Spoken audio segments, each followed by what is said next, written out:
సాయంత్రం ఏ టైంలో అయినా నువ్వు వాక్యము ధ్యానించడానికి బైబిల్ తీస్తే ఆయన నీతో, నా కుమారుడా, నా కుమార్తె, నా ఉపదేశమును గ్రహించు, ఆలకించు, నా ఆజ్ఞలను గైకొను, నా ఆజ్ఞలను విని, నా ఉపదేశాన్ని విని హృదయపూర్వకంగా 100% నువ్వు పాటిస్తే నేను నిన్ను ఆశీర్వదిస్తాను.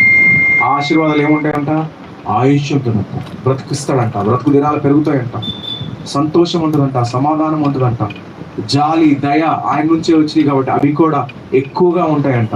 అవన్నీ మనకి నిలిచి ఉండాలంటే కంట ఆభరణముగా మనం ధరించుకోవాలి. దేవుడు మనతో మాట్లాడిన మాటలు మన హృదయంలో అపవాది దొంగిలించకుండా దేవుడు నీరు కట్టి ఫలింపజేయను గాక.